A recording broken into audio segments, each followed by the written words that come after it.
సిద్దిపేట జిల్లా గజ్వేల్ పట్టణంలోని కోర్టు భవనం పైకప్పు ప్రారంభ సమయం కంటే ముందే కూలిపోయింది. దీంతో కార్యాలయంలో పనిచేస్తున్న సిబ్బంది ఒక్కసారిగా ఉలికిపడి బయటకు పరుగులు తీశారు. ఎలాంటి ప్రాణ నష్టం జరగకపోవడంతో అంతా ఊపిరి పీల్చుకున్నారు. ఈ సందర్భంగా గజ్వేల్ బార్ అసోసియేషన్ అధ్యక్షులు కిరణ్ సాగర్ రావు మాట్లాడుతూ గత 4 ఏళ్లుగా పట్టణ శివారులో కొత్త కోర్టు భవనం నిర్మాణ పనులు కొనసాగుతున్నప్పటికీ ప్రభుత్వం నిధులు కేటాయించకపోవడంతో పనులు మధ్యలోనే నిలిచిపోయాయని తెలిపారు. అసంపూర్తిగా నిలిచిపోయిన కోర్టు భవన నిర్మాణాన్ని ప్రభుత్వం వెంటనే పూర్తి చేయాలని, అవసరమైన నిధులు విడుదల చేసి పనులను వేగవంతం చేయాలని డిమాండ్ చేశారు.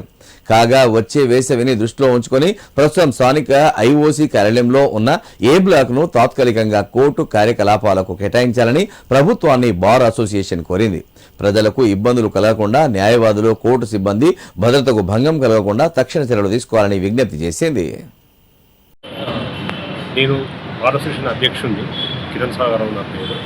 నేటి రోజున జడ్జి గారు ఉస్తున్నటువంటి ఛాంబర్ ఏదైతే పైన స్లాబ్ ఉందో కొంచెం డిస్మాంటిల్ అయింది స్లాబ్. ఒక 2 months కింద అడిషనల్ కోర్టు హాల్ బిల్డింగ్ కూడా కొంచెం పైన స్లాబ్ అంతా ఊలింది.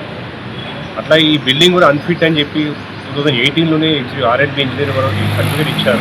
అయినా వేరే ఆల్టర్నేట్ అకామిడేషన్ లేక మేము ఇందులోనే కంటిన్యూ అవుతున్నాం.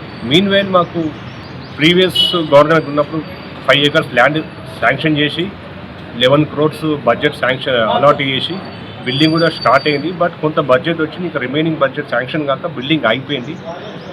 అంత లోపల మాకు టెంపరీ అకామిడేషన్ ఒక ఐఓసీలో ఏ బ్లాక్ మొత్తం ఖాళీ ఉంది. ఆ ఏ బ్లాక్ టిల్ దెన్ మాకు ఇంకా ఫర్దర్గా ఏం డ్యామేజ్ కాకుండా, ఎవరికి హ్యూమన్ ఇష్యూస్ ఏం కాకుండా ఆ ఏ బ్లాక్ మాకు అలాట్ చేస్తే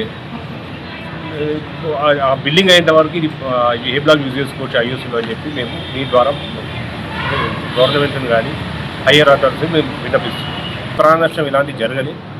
కాకుండా ఎప్పటికైనా ఇది డేంజర్ అయ్యేది, ఎవరికైనా ఏమైనా జరగచ్చు, రేపు వచ్చే వర్షాకాలంలో ఏమైనా జరగచ్చు. కాబట్టి మేము కూడా ఇమీడియట్గా జిల్లా జడ్జి గారు పోయి కలుస్తున్నాం. ఇప్పుడు కలిసి వారి దృష్టికి తీసుకెళ్లి వారి సూచన మేరకు ఏం చేయాలో ఆ రకంగా మేము కూడా చేస్తాం.